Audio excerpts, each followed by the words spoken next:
FTP நேயர்களுக்கு வணக்கம்.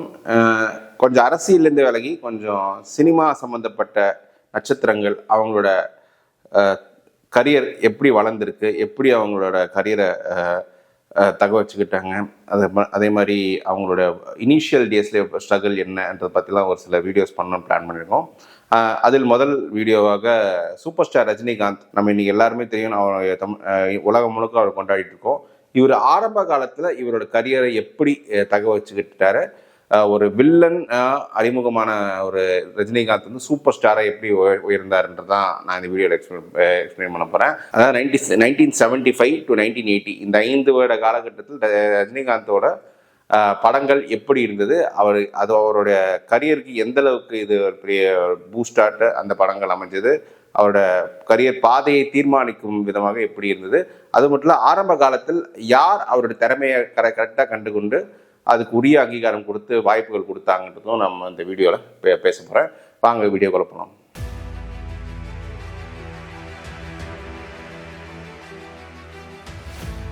நம்ம எல்லாருக்குமே தெரிஞ்ச விஷயம்தான், சூப்பர் ஸ்டார் ரஜினிகாந்த் வந்து 1975 அபூர்வ ராகங்கள் மூலமா தன்னோட சினிமா என்ட்ரி கொடுத்தாரு. இயக்குனர் சிகரம் கே பாலச்சந்தர் அவர்கள் தான் ரஜினிகாந்தை கண்டெடுத்து சினிமாவுக்குள்ள கொண்டு வந்தார். இந்த அபூர்வ ராகங்கள் படத்திலே நம்ம எல்லாருக்கும் தெரிஞ்சதுதான், ரஜினிகாந்துடன் கமல்ஹாசனும் கூட சேர்ந்து நடிச்சார். அந்த படத்தோட ஹீரோ கமல்ஹாசன் தான். ஸோ இந்த அபூர்வ ராகங்கள் படம் பாலச்சந்தர் அவர்கள் ரஜினிகாந்தை தேர்வு செய்த போது அவர் வந்து ஒரு படத்துக்கு தேர்வு செய்யலை. ரஜினிகாந்த் அவர் வந்து தேர்வு செஞ்சு மொத்தமாக 4 படத்துக்கு அவர் வந்து தேர்வு செஞ்சார். உன்னை வச்சு நான் 4 படம் பண்ணுறேன், அந்த 4 படம் முடியலை, உனக்கு ஒரு அடையாளத்தை நான் பெற்று தருகிறேன் அப்படின்ற ஒரு வாக்குறுதியின் அடிப்படையில் தான் ரஜினிகாந்தை பாலச்சந்தர் சினிமாவுக்குள் கொண்டு வந்தார். அதில் முதல் படமாக அபூர்வ ராகங்கள் அமைஞ்சது. அபூர்வ ராகங்கள் படத்தை பொறுத்தவரை அந்த படம் வந்து கமல்ஹாசனோட கரியருக்கும் பெரிய டேர்னிங் பாயிண்ட். ஏன்னா தமிழில் அவர் தான் அதுதான் ஃபஸ்ட்டு ஒரு லீடு கேரக்டர் பண்ணாது. ஒரு 21 வயசு கமல்ஹாசன் வந்து ஃபஸ்ட்டு லீட் பெர்ஃபார்மன்ஸ் வந்து அபூர்வ ராகங்கள் தான். அதுக்கு முன்னாடி அவர் வந்து செகண்ட் ஹீரோவாக பண்ணியிருந்தார், சப்போர்ட்டிங் கேரக்டர்ஸ் பண்ணியிருந்தார், ஒரு சில படங்களை வில்லன் கூட பண்ணார், மலையாள படங்கள் நிறைய பண்ணியிருந்தார். தமிழில் வந்து லீட் ரோலாக பெரிய பிரேக் அமைஞ்சு அபூர்வ ராகங்கள் தான். அபூர்வ ராகங்களுக்கு அப்புறம் பாலச்சந்தருடன் ரஜினிகாந்த் செய்த 2வது படம் என்னன்னா அந்துலேனி கதான்னு ஒரு தெலுங்கு படம். அதாவது தமிழில் வந்து அவளோட தொடர் கதையோட தெலுங்கு ரீமேக்ல ஜெய் கணேஷ் கேரக்டர் ஹீரோயின் அண்ணனா ரஜினிகாந்த் நடிச்சிருந்தார். அவர் தெலுங்குல அவருக்கு ஒரு இன்ட்ரோடக்ஷன் அந்த படத்தில் நடிச்சிருந்தார். அதே சமயம் கன்னடாவில் வந்து புட்டன கனகல் என்ற ஒரு புகழ்பெற்ற டைரக்டர் வந்து ரஜினிகாந்தை வந்து இன்ட்ரோடியூஸ் பண்ணி விடுறாரு. 1976 கதா சங்கமா அப்படின்ற ஒரு படத்தில் ஒரு சின்ன ஒரு நெகட்டிவ் கேரக்டர், ஒரு கண்ணு தெரியாத ஒரு பெண்ணை வந்து கற்பழிக்கிற கேரக்டர் ரஜினிகாந்த் நடிச்சிருந்தாரு. இது வந்து ஒரு கலெக்ஷன் ஆஃப் ஸ்டோரிஸ், 3 கதைகளின் சங்கமம், அதனால கதா சங்கமம். இதில் ரஜினிகாந்த் நடித்த அந்த படத்தை அந்த ஷார்ட் ஸ்டோரி தான் பிற்காலத்தில் அவர் வந்து கை கொடுக்கும் கைன்னு ஒரு 84 அவர் பண்ணார். இப்போ தமிழுக்கு வரும்போது பாலச்சந்தர் அவர்கள் ரஜினிகாந்தை வைத்து 3வது படமாக 1976 3 முடிச்சு பண்ணார். இதுலேயும் கமல் ஹீரோ, ரஜினி ஒரு ஆன்டி ஹீரோ, ஸ்ரீதேவி அவர்களுக்கு தமிழில் ஃபர்ஸ்ட் படம் ஒரு ஹீரோயினா. இதில் வந்து ரஜினிகாந்தோட நெகட்டிவ் பெர்ஃபார்மன்ஸ் வந்து பெரிய அளவு பாராட்டப்பட்டது. இதுக்கப்புறம் ஏர்லி 1977 ஆரம்ப காலத்தில் அவர்கள் திரைப்படத்தில் பண்ணார். ஸோ இந்த அவர்களையும் ஒரு பயங்கரமான ஆன்டி ஹீரோ கேரக்டர், அந்த ஹீரோயின் சுஜாதாவை ரொம்ப டார்ச்சர் பண்ணி அவங்க ஒரு ஈகோயிஸ்டிக்கான ஒரு கணவர் கேரக்டர். இந்த 2 படங்கள் வெற்றியின் மூலமாக ரஜினிகாந்த் வந்து ஒரு ஒரு தரமான வில்லன் நடிகர்ன்ற ஒரு பேர் அவருக்கு கிடைச்சிச்சு, மக்கள் மத்தியில் அங்கீகாரம் கிடைச்சிது. அது மட்டும் இல்லை, முக்கியமாக என்னென்னா கமல்ஹாசனுக்கு வில்லன் அப்படின்ற ஒரு ரெக்கக்னிஷனும் கிடைச்சிச்சு. ஸோ இதனை தொடர்ந்து இந்த 4 படம் முடிஞ்சு கே பாலச்சந்தர் சொன்ன 4 படம் முடியல, உனக்கு நல்ல பேர் வாங்கி கொடுத்தேன், மக்கள் மத்தியில் அடையாளம் வாங்கி கொடுத்தேன், இதுக்கப்புறம் உன்னோட கரியரை நீந்தா தக வச்சுக்கணும் அப்படின்றதுக்கு சொல்லி அவர் வெளியே சில வாய்ப்புகள் தேடும்போது அவர்கள் பெர்ஃபார்மன்ஸை பார்த்துட்டு பஞ்சு அருணாச்சலம் அவர்கள் வந்து இவருக்கு அவரும் அவரோட கம்பெனியில் வந்து அப்போல்லாம் இந்த ப்ரொடக்ஷன் கம்பெனிஸில் வந்து ஒரு 4-5 படம் சேர்த்து அந்த ஆர்டிஸ்ட் புக் பண்ணுவாங்க. அவரும் ரஜினிகாந்தை வந்து 4 படங்களுக்கு நீங்கள் புக் பண்ணார்.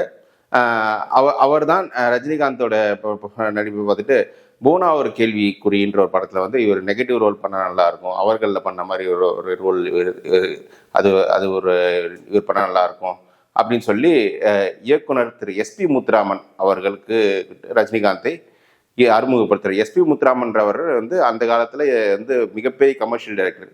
இன்னைக்கு எப்படி நம்ம லோகேஷ் கனகராஜன் சொல்கிறோமோ அதே மாதிரி எஸ்பி முத்துராமன் வந்து அந்த 75 முதல் 92 வரை அவர் தான் கமர்ஷியல் டைரக்டர்ல அவர் தான் நம்பர் 1 இருந்தார். ரஜினி வந்து வச்சு 25 படங்கள் டைரக்ட் பண்ணார் எஸ்பி முத்துராமன், ரஜினியோட favourite director. So SP Muthuraman கிட்ட அவர் அறிமுகம் கிடைச்சது பஞ்சு அருணாச்சலம், ரஜினியோட ஃபேவரட் ரைட்டர். அதனால தான் இவங்க 2 பேர் தன்னுடைய கரியரில் அவங்க கான்ட்ரிபியூஷன் தனக்கு செய்த உதவிக்கு பரிகாரமாக தான் முத்துன்னு ஒரு படம் பண்ணார், அவர் பேர் வச்சு. அப்புறம் அருணாச்சலம்னு பஞ்சு அருணாச்சலம் பேர் வச்சு அவர் படம் பண்ணார். இதே காலகட்டத்தில் தான் 77 வந்து பாரதி ராஜா அவர்கள் தன்னுடைய ஃபர்ஸ்ட் படமான 16 வயதிலேயே அதில் கமல்ஹாசன் வந்து நான் ஹீரோவை புக் பண்ணோன்னே, கமல்ஹாசன் வில்லன் ஒன்று எல்லாரும் ரஜினி ரெக்கமெண்ட் பண்ணாங்க. ஸோ ரஜினி வந்து 16 வயதிலே ஆதி காலத்தில் நடிச்சிருந்தார்.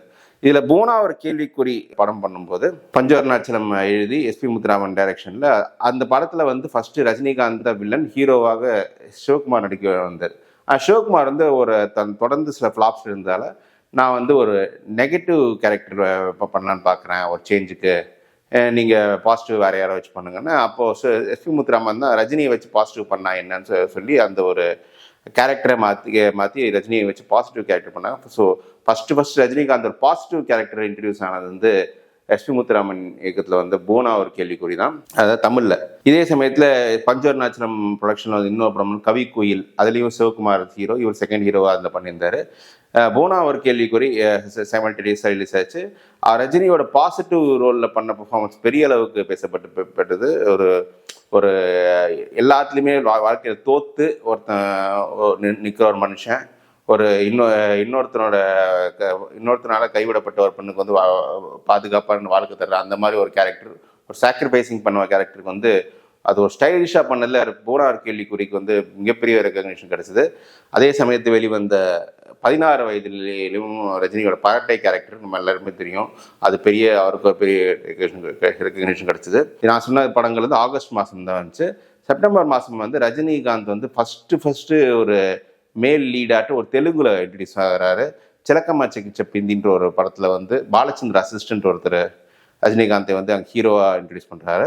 தமிழில் வரும்போது எங்கள் கமல்ஹாசனுக்கு மீண்டும் ஒரு வில்லனா ஆடு புலி ஆட்டம்னு ஒரு கமர்ஷியல் படம், அது எஸ்பி முத்துராமன் டைரக்ஷனில். அந்த படத்தோட ரைட்டர் தான் டைரக்டர் மகேந்திரன் அறிமுகம் வந்து அந்த படத்தில் கிடைக்குது. பாலச்சந்திரோட படங்களை பார்த்து அதுலேருந்து அவர் பஞ்சு அருணாச்சலம் அறிமுகம், பஞ்சு அருணாச்சலம் மூலியமாக எஸ்பி முத்துராமன் மூலியமாக மகேந்திரன். இது எல்லாமே கனெக்டிங் டாட்ஸ். இந்த எல்லா படங்கள்லையுமே ஒரு காமனாக இருந்த ஒரு ஆள் யாருன்னா கமல்ஹாசன் தான். ரஜினி சார் அப்பப்போ சொல்லுவார், ஃபஸ்ட்டு நம்ம ஒரு 4 படத்தில் பாலச்சந்தர் சார் படத்தில் எல்லாம் 4 படத்துலையுமே கமல்ஹாசன் நடிச்சிருந்தார். அப்புறம் கமல்ஹாசன் ஒன்றும் சொல்லியிருக்க முடியாது, இவரே போடுறீங்கன்னு. அதுக்கப்புறம் நான் வெளில போனப்போ பண்ணுற படத்தில் எல்லாமே அவர் ஹீரோ. அப்போ அவர் தாராளமாக சொல்லியிருக்கலாம், இவர் ஏன் போடுறீங்க, வேறு யாராவது போடுங்கன்னு. ஆனால் அவர் அப்படி சொல்லலை. என்னோட கரியருக்கு ஆரம்ப காலத்தில் நிறைய படங்கள் கிடைக்கிறது கமல்ஹாசன் காரணம். கமல்ஹாசன் வில்லன்ற மாதிரி தான் நான் அறிமுகமானேன்னு.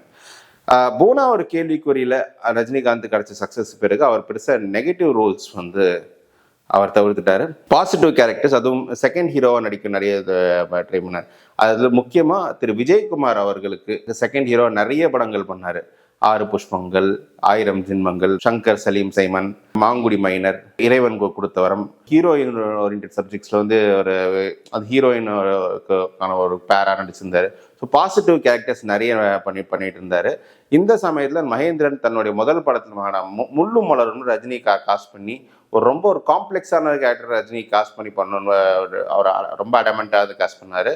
நிறைய பேர் அது ரஜினி வச்சு படம் பண்ண எப்படி ஓடும் அப்படின்னு சொன்னால், இல்லை நான் இவர் வச்சு தான் நான் படம் பண்ணுவேன் அப்படின்னு சொல்லி பெரும் பண நெருக்கடிகள், பெரும் எதிர்ப்புகளிடையே முள்ளும் மலரும் தயாரிச்சுட்டு வந்தார்.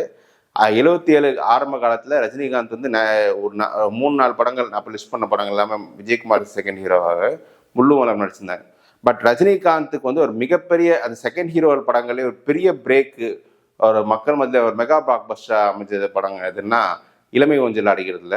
அதுதான் அதில் மறுபடியும் கமலுக்கான செகண்ட் ஹீரோ தான். இப்போ செகண்ட் ஹீரோன்னு சொன்னா கூட அதில் வந்து அந்த படத்தின் ஹீரோ ஆன கமல் கூட அப்பப்போ அவருக்கு சில உணர்ச்சி வசப்பட்ட சில தடுமாற்றம் இருந்தாலும் ரொம்ப ஸ்டெடி ஃபாஸ்டான ஒரு ஒரு ரொம்ப ஸ்டைலிஷான ரோல் பண்ணி ரஜினிகாந்த் அதில் பெரிய அளவுக்கு பேர் எடுத்திருந்தாரு. இளமை ஊஞ்சல் ஆடுகிறது சக்ஸஸ்க்கு அப்புறம் ரஜினி கமல் காம்போன்றதே பட்டி தொட்டி எல்லாமே அது பெரிய அளவு ரீச் ஆயிடுச்சு. அதுக்கப்புறமாவே 2-3 படங்கள் நினைத்தாலே இனிக்கும், அதாவது அற்புத வழக்கு எல்லாமே செய்யினாச்சு. இளமை ஊஞ்சல் ஆடுகிறது ரிலீஸ் ஆன டைம்ல தான் நம்ம எல்லாருமே சில பேர் சொல்லியிருப்பாங்க ரஜினிகாந்த் நடித்த ஹீரோ நடித்த முதல் படம் பைரவின்னு. அந்த பைரவி படம் ரிலீஸ் ஆச்சு. உண்மையை சொல்லணும்னா அந்த பைரவி படம் வந்து ரஜினிகாந்த் ஹீரோ நடிச்சதுன்னு பெரிய விஷயம் கிடையாது. அந்த கேரக்டர் வந்து யாரும் பண்ணியிருக்க மாட்டாங்க. ஏன்னா அது அவ்வளோ ஒரு ரொம்ப லோ எண்டான ஒரு கேரக்டரு. ஒரு வில்லனுக்கு அடியாளாக இருந்து ஒரு பொண்ணை வந்து இந்த வில்லனுக்கு அரேஞ்ச் பண்ணி கொடுப்பாரு. கடைசியில் பார்த்தா அந்த பொண்ணு யாருன்னு இவர் தங்கச்சி. இது தெரிஞ்சவன வில்லன் பழிவாங்க போவார், காலை வெட்டிடுவாங்க. ஸோ நொண்டியாக இருந்து வில்லனை பழிவாங்க. இந்த மாதிரி ஒரு எந்த ஹீரோவுமே பண்ண தேங்காத ஒரு கதையை தான் ரஜினிக்கு ஆஃபர் பண்ணாங்க. அது என்னமோ ரஜினி சாதிச்ச பிறகு நாங்கள் தான் ரஜினி வச்சு முதல்ல ஹீரோ பண்ணோம்னு. ஆனால் உண்மையில் வந்து ரஜினிக்கு வந்து ஸ்ட்ரகிள் பண்ண காலத்தில் பெரிய அளவு அவர் திறமையை பார்த்து ரெக்கக்னைஸ் பண்ணி மேலே கொண்டு வந்து ஒரு ஹீரோவாக இவர் தான் என் படத்தில் நடிக்கணும் அப்படின்னு அடம்பிடிச்சு பண்ணதுனா மகேந்திரன் தான்.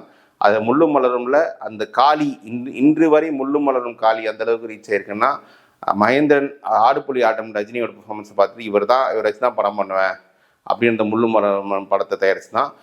பல நெருக்கடிகளுக்கு அப்புறம் அந்த படம் ரிலீஸ் ஆச்சு. 1978 ஆகஸ்ட் 15 ரிலீஸ் ஆச்சு.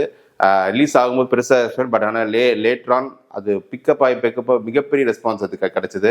கமல்ஹாசன் அந்த படத்துக்கு ரிலீஸ் கூட நிறைய ஹெல்ப் பண்ணதாக மகேந்திரன் சொல்லியிருந்தார். ஸோ ரஜினியோட கரியரில் கமல்ஹாசன் எந்தளவுக்கு பெருசு ரீச்சிருக்குன்னு. ஸோ ஒரு செகண்ட் ஹீரோவாக இருந்த ரஜினி வந்து ஹீரோ என்ற ஒரு அங்கீகாரம் வந்து முழு மலரும் கிடச்சிது. அதுவும் ஒரு கமல்ஹாசன் மாதிரி ஒரு கிளாஸ் படங்கள் நடிக்கக்கூடிய ஹீரோ அப்படின்றேன். இந்த காலகட்டத்தில் நம்ம 1978 எம்ஜிஆர் முதலமைச்சர் இருந்தார். எம்ஜிஆர் வந்து 77 முதலமைச்சர் ஆகிறாரு. 77 வரை எம்ஜிஆர் சினிமாவில் நடிச்சுட்டு தான் இருந்தார். இப்போ சினிமா முதலமைச்சர் ஆனோடனே அவர் சினிமா விட்டுறாரு. அப்போ வந்து அவரை வச்சு ரெகுலராக படம் எடுத்திருந்த தேவர் அவர்கள் வந்து உங்களை வச்சு நான் நிறைய கதை படம் நினச்சிருந்தேன், இதுக்கப்புறம் நீங்கள் சிஎம் ஆயிட்டீங்க, யாரை வச்சு படம் பண்ணலான்னா அப்போ தேவரோட இனிஷியல் பிளான் வந்து ஜெய்சங்கரை வைத்து அந்த கதைகளுக்கு படம் பண்ணணும்னு பார்த்தீங்கன்னா, பட் எம்ஜிஆர் வந்து ஜெய்சங்கர் வேணாம் புதுசாக ஒருத்தர் ட்ரை பண்ணலாம்னு சொல்லி தான் இளமை ஊஞ்சல் அடிக்கிறதுல ரஜினியோட நடிப்பை பார்த்துட்டு அஃப்கோர்ஸ் முள்ளும் மலரும் ரஜினி நடிப்பை பார்த்து எம்ஜிஆர் பெருசை பாடினார். பட் அந்த எந்த படத்தை பார்த்து நம்ம இது 2 படத்துல ஏதோ ஒரு படத்தை பார்த்து தான் அவருக்கு அந்த தேவர்கிட்ட ரெக்கமெண்ட் பண்ணியிருக்கணும். அப்படி ஸோ எம்ஜிஆர் தனக்கு எழுதிய தாய் மீது சத்தியம்ன்ற ஒரு கதையை வந்து தேவர் ஃபிலிம்ஸில் இவர் வச்சு இந்த பையனை வச்சு பண்ணுங்க அப்படின்னு சொல்லி ரெக்கமெண்ட் பண்ணி எம்ஜிஆருக்கு வந்து ரஜினிக்கு வந்து ஃபர்ஸ்ட் ஆக்ஷன் ஹீரோவாக ஒரு வாய்ப்பை ஏற்படுத்தி கொடுத்தவர் எம்ஜிஆர். இன்னைக்கு வந்து எம்ஜிஆர் ரஜினியை தோட்டத்தை கூப்பிட்டு அடிச்சாரு, ரஜினியை கண்டாலே எம்ஜிஆருக்கு பிடிக்காது அப்படின்னு ஒரு பொய் பிரச்சாரம் நடந்துருச்சு. பட் உண்மையில் வந்து எம்ஜிஆர் வந்து ரஜினியோட கரியரில் வந்து பெரிய அளவுக்கு ஒரு ஆரம்ப காலத்தில் ஒரு திறமையை பார்த்து ஒரு வாய்ப்புகளை கொடுத்த நிறைய பேரில் எம்ஜிஆர் ஒன்று. எப்படி கே பாலச்சந்தர், கமல்ஹாசன், எஸ்பி முத்துராமன், பஞ்சு அருணாச்சலம், மகேந்திரன் இவங்க 5 பேருக்கு எப்படி ஒரு கான்ட்ரிபியூஷன் இருக்கோ அதே அளவு கான்ட்ரிபியூஷன் வந்து எம்ஜிஆருக்கும் இருந்து. ஆனால் தேவர் ஃபிலிம்ஸில் அவர் நடித்த படங்களுக்கான இது வச்சு பண்ணணுன்னு. ஸோ ஒரு ஆக்ஷன் ஹீரோவாக ரஜினி ஒரு உருவெடுத்து காரணம் வந்து தாய்மை சத்தியம்னு ஒரு படம். அந்த படம் ஒரு டீசென்ட் ஹிட் ஆன. பை திஸ் டைம் ரஜினி என்றவர் ஒரு ஹீரோ ரோல்ஸ் நடிக்க ஒரு சிங்கிள் லீட் ஃபார்ம்ஸு. இப்போ நான் சொன்ன தாய்மை சத்தியம் தான் அவர் சிங்கிள் லீடாக ஹீரோ நடிக்க ஆரம்பித்தார். அவருக்கு இந்த காலத்தில் தேவைப்பட்டது வந்து ஒரு மிகப்பெரிய பிளாக் பஸ்டர் தான். அது 1978 ஏற்கனவே அவருக்கு ஒரு சூப்பரான இயராக இருந்து. ஏன்னா செகண்ட் ஹீரோவாக ஆரம்பித்தவர் வந்து ஒரு சிங்கிள் மேல் லீடாகவே அவர் முடிக்க வேண்டியதாச்சு. அந்த ஃபினிஷிங் டச்சே ஒரு சூப்பர் படத்தின் மூலியமாக முடிச்சு. அதுதான் 1978 டிசம்பரில் ரிலீஸ் ஆன பிரியா. அந்த பிரியான்ற அந்த படம் வந்து ஒரு மிகப்பெரிய ஒரு ஹிட்டு ரஜினி கரியரில். அந்த காலத்தில் இந்த ஜேம்ஸ் பாண்ட் ஸ்டைலில் சிங்கப்பூர், மலேசியாவில் போய் நிறைய ஷூட் பண்ணியிருந்தாங்க. தமிழ் சினிமாவுக்கே அது ரொம்ப புதுசாக இருந்துச்சு. ரொம்ப ஒரு மிகப்பெரிய பொருட்செலவில் எடுக்கப்பட்ட படம். ரஜினிகாந்தோட ஃபேவரட் டைரக்டரான எஸ்பி முத்துராமன் டைரக்ட் பண்ண படம். அவர் ஃபேவரட் ரைட்டர் பஞ்சு அருணாச்சலம் ப்ரொடியூஸ் பண்ணி எஸ்பி முத்துராமன் டைரக்ஷன். ஸோ அந்த பஞ்சு அருணாச்சலம் ரஜினிகாந்த் என்ற காம்போ வந்து இந்த 3 பேர் காம்போ வந்து எந்த அளவு சக்ஸஸ்ஃபுல்ன்றது இந்த 77 அந்த பூனா ஒரு கேள்விக்குறி. அதுக்கப்புறம் இந்த 78 டிசம்பரில் ரிலீஸ் ஆன இந்த பிரியா வெற்றியை தாண்டி ரஜினிகாந்த் என்ற ஒரு டாப் ஹீரோ, ஆக்ஷன் ஹீரோ அப்படின்ற ஒரு அங்கீகாரத்தை 1978 அந்த இயர் எண்டில் வாங்கிட்டாரு. ஏற்கனவே அவர் டபுள் ஹீரோவாக நான் சொன்ன இந்த இளமை நெஞ்சலாளி சக்ஸஸ்க்கு அப்புறம் நிறைய டபுள் ஹீரோ ப்ராஜெக்ட் சைன் பண்ணி ப்ராசஸ் இருந்துச்சு. அதெல்லாம் முடிச்சுட்டு இருந்தா. அதில் ஒரு படம் தான் நினைத்தாலே இனிக்கும். நம்ம பார்த்தோம். அந்த கமலுக்கு நண்பராக அவர் வந்து காமெடி கேரக்டர்ஸ் நிறைய பண்ணிட்டு இருப்பார். ஒரு பிரியா வெற்றியை தாண்டி நினைத்தாலே இனிக்கும் போன்ற படங்கள் அப்போ நடிச்சிட்டு இருந்தார். அலாவுதீன் அற்புத இடத்துல கமலுக்கு வில்லன் நினச்சிருந்தார். இதெல்லாம் பார்த்துட்டு கமல் வந்து நீங்கள் பிரியாவோட வெற்றியின் மூலம் ஏற்கனவே எஸ்டாப்ளிஷ் ஆகிட்டீங்க, இதுக்கப்புறம் எனக்கு செகண்ட் ஹீரோவாக நீங்கள் பண்ணாதீங்க, உங்கள் கரியர் நல்லது, என்னோட கரியருக்கு அது சரியாது, 2 பேரில் யாராவது ஒருத்தர் தான் வளருவோம், நீங்கள் தனியாக படம் பண்ணலான்னு சொல்லி தான். அப்போ வந்து இதில் இன்ட்ரெஸ்டிங்கான விஷயம், அப்போ வந்து நான் ரஜினி கமல் என்ற இந்த காம்போ ரொம்ப பாப்புலராக இருந்தேன். பஞ்சு அருணாச்சலம் மீண்டும் ஒரு ஹை பட்ஜெட் படம் ஒன்று பண்ணோம் ரஜினி கமலை வச்சு. அதே மாதிரி அப்போ இண்டஸ்ட்ரியல் அப்கமிங் டாப் டைரக்டராக இருந்த பாரதி ராஜா. பாரதி ராஜா அந்த பாயிண்ட்ல வந்து 3 ஹிட்டுகள் கொடுத்துட்டாரு. 16 வயதிலே கிழக்கே போகும் ரயிலே, அப்புறம் சிகப்புரோஜாக்கள். பாரதி ராஜா டைரக்ஷன்ல கமல், ரஜினி, ஸ்ரீதேவியை வச்சு ஒரு படம் பண்ணணும் அப்படின்ற ஒரு முடியல நிறம் மாறாத பூக்கள்ன்ற கதையை எடுத்துட்டு வந்தாங்க. இந்த கதையை கேட்ட கமல்ஹாசன் வந்து இனிமேல் நம்ம சேர்ந்து நடிக்க வேணாம் ரஜினி, நீங்கள் வேற படம் பண்ணாங்க, நீங்கள் வேற படம் பண்ணலான்னு. அதுக்கப்புறமா தான் அதே பஞ்சு அருணாச்சலமுக்கு நான் ஒரு படம் பண்ணுறேன், நீங்கள் ஒரு படம் பண்ணுங்க சொல்லி கமல்ஹாசன் வந்து கல்யாணராமன் பண்ணார். ரஜினிகாந்த் வந்து 6லேருந்து 60 வரை அவரோட favourite director SP Muthuraman direction பண்ணார். பாரதி ராஜாவும் நிறமாறாத பூக்கள் வந்து ராதிகா, சுதாகர், விஜயனை வச்சு ஒரு ஃபுல்லாக நியூ கமர்ஸ் வச்சு எடுத்து அந்த படமும் பெருசாயிட்டாச்சு. ஸோ ஒரு ஹிட்டாக வந்து வர வேண்டிய படம் வந்து 3 ஹிட் படங்களாக அமைஞ்சது. 1978 வந்து ரஜினிகாந்துக்கு வந்து தர்ம யுத்தம் 6லேருந்து 60 வரை ஒரு பெரிய ஹிட்ஸ் அமைஞ்சது. அதுக்கப்புறம் தேவர் ஃபிலிம்ஸ்லேருந்து வந்த அன்னை ஒரு ஆலயம் வந்து பெரிய சூப்பர் ஹிட்டாக அமைஞ்சது. ஸோ ரஜினிகாந்த் என்ற அந்த ஒரு ஆக்ஷன் ஹீரோ வந்து மெல்ல மெல்ல நம்பர் 1 பொசிஷன் நோக்கி போயிருந்தார். அந்த நம்பர் 1 பொசிஷனை தீர்மானித்தது வந்து 1980 இயர் தான். அந்த 1980 இந்த இயர் ஸ்டார்டிங்லேயே ஒரு மெகா பிளாக் பஸ்டர் அவர் கொடுத்தாரு. அது என்னன்னா பில்லா. அமிதாப் பச்சன் நடித்த டான் படத்தை வந்து சுஜாதா ஃபிலிம்ஸ் வந்து தமிழில் ரீமேக் பண்ணி அவர் பில்லான்ற பேரில் ரஜினி நடிச்சு அந்த படம் பெரிய ஹிட் ஆச்சு. தேவர் ஃபிலிம்ஸ்க்கு மீண்டும் ஒரு படம் வந்து அன்புக்கு நான் அடிமை. அதே மாதிரி அவரோட இன்னொரு ஃபேவரட் டைரக்டரான மகேந்திரன் டைரக்ஷனில் ஜானி மூலியமா அபவ் ஆவரேஜ் ஹிட் ஃபிலிம்ஸுக்கு கொடுத்துருந்தாரு. அப்புறம் பொல்லாதவன் ஒரு கன்னடாவில் பண்ண படத்தை வந்து ரீமேக் பண்ணி தமிழில் அது ஒரு டீசன்ட் ஹிட் ஆகிட்டு இருந்துச்சு. ஸோ 80s வந்து பில்லாவை தொடர்ந்து ஒரு ஹிட் அபவ் ஆவரேஜ் ஃபிலிம்ஸாகவே கொடுத்துட்டு இருந்தார். அந்த இயர் எண்டு மீண்டும் அவரோட ஃபேவரட் காம்போவான பஞ்சு அருணாச்சலம், எஸ்பி முத்துராமன், இந்த முறை ஏவிஎம் ப்ரொடக்ஷன்ஸ் ரஜினி வச்சு படம் பண்ணலாம் அப்படின்னு டிசைட் பண்ணி உள்ள காலத்துக்கு வராங்க. அந்த படம் தான் முரட்டுக்காலை. பில்லா எப்படி ஒரு அர்பன் சென்டர்ஸ் ரஜினிகாந்த் பெரிய இடத்துல எழுதி வச்சோ, முரட்டுக்காலை வந்து ஒரு சி சென்டர்ஸ் கிராமப்புறங்கள் ரஜினிகாந்த்ன்ற அந்த நபரை வந்து பெரிய ரீச் கொடுத்துச்சு. ரஜினிகாந்த்ன்றது திரையுலகத்தின் உச்சத்துக்கு போய் உட்காந்துட்டாரு. கமல்ஹாசன் மார்க்கெட்டு ரஜினிகாந்த் மார்க்கெட் பெருசுன்ற மாதிரி அந்த முரட்டுக்காலை சக்ஸஸ் வந்து ஏற்படுத்துச்சு. நீங்கள் 81 வெளிவந்த தில்லுமுள்ளு படங்கள்லேயே நிறைய பேர் சொல்லிருக்கோம். ரஜினிகாந்த் சூப்பர் ஸ்டார்ன்ற அடைமொழிகள் நிறைய இருக்கு கொடுத்துருப்பாங்க. எம்ஜிஆர் இடத்த ரஜினிகாந்த் அப்படின்ற மாதிரி நிறைய இது வரும். அப்போது அந்த இடத்துல ரஜினிகாந்த் உட்கார்ந்துட்டாருன்ற தெளிவாக தெரியுது. ஸோ ஒரு 1975 ஒரு வில்லனா அறிமுகமான ரஜினிகாந்த் 5 ஆண்டுகளில் கடுமையான உழைப்பும் கரெக்டான கதை களங்கள் தேர்வு செஞ்ச ரஜினிகாந்த் ஒரு சூப்பர் ஸ்டார் அமைஞ்சார். இந்த தருணத்தை ரஜினிகாந்தோட டேலண்ட்டை கரெக்டாக ஐடென்டிஃபை பண்ணி கரெக்டான டைமில் அவருக்கு ஆப்பர்ச்சுனிட்டிஸ் கொடுத்து மேலே லிஃப்ட் பண்ணதுக்கு முக்கியமாக 6 பேர் காரணம். அதில் முதல் ஆள் எல்லாருக்குமே தெரியும், பாலச்சந்தர் தான் ரஜினின்ற அந்த கல்லை வந்து எடுத்துகிட்டு வந்து ஒரு கொடுத்தாரு. இதுதான் ரஜினின்ற ஆளை இது யூஸ் பண்ணிக்கோங்கன்னு சொல்லி அவர் வந்து ரஜினி வில்லன்ற அறிமுகம் கொடுத்தாரு. 2வது ரஜினியே சொன்னது வந்து கமல்ஹாசன். ஏன்னா பாலச்சந்தர் ஆரம்ப காலத்தில் ரஜினி வச்சு பண்ண படங்கள் எல்லாமே கமல்ஹாசன் ஹீரோவா இல்லை, அவர் கூட நடிச்சிருந்தாரு. அதுக்கப்புறமும் ரஜினி கமல் காம்போன்ற வரக்கூடிய படங்கள் எல்லாத்துமே கமல்ஹாசன் ரஜினியை சேர்த்துட்டாரு. ஸோ கமல் ஒரு பெரிய காரணம்.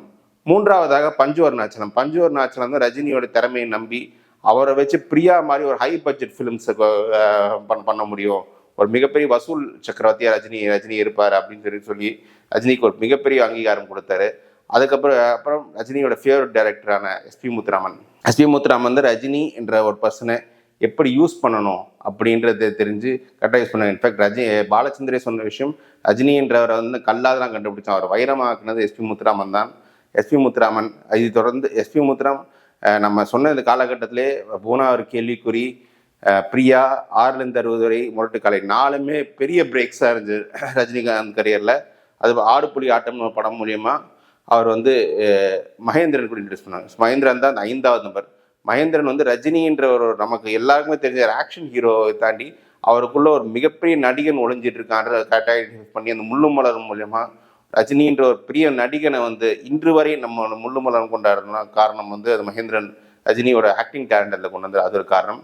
அது மட்டும் இல்லை, அந்த காலகட்டத்தில் எம்ஜிஆர் ஒரு பெரிய ரஜினிகாந்துக்கு மறைமுகமாக ஒரு அங்கீகாரம் கொடுத்தார், இவர் தான் எனக்கு அப்புறம்னு.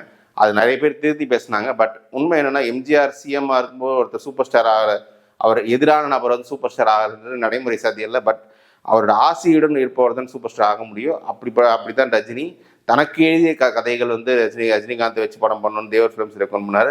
இது மட்டும் இல்லை, 81ல் திரும்ப சத்யா மூவிஸ் மூலியமாக படம் பண்ணணும்னு வரும்போது அதுலேயும் நிறைய ரஜினிகாந்த் வச்சு படம் பண்ணணும்னு முடிவு எம்ஜிஆர் இருந்தது. ஸோ இந்த 6 பேர் தான் ரஜினிகாந்தோட ஒரு அவர் வில்லன் நடிகராக இருந்த ரஜினிகாந்த் சூப்பர் ஸ்டார் என்ற பொசிஷன் உயர்றதுக்கு மிக்க காரணம். அவரோட கரியருக்கு பெரிய அளவுக்கு ஒரு வாய்ப்பு கொடுத்து ஒரு ஃபவுண்டேஷன் போட்டதே இந்த 6 பேர் தான்.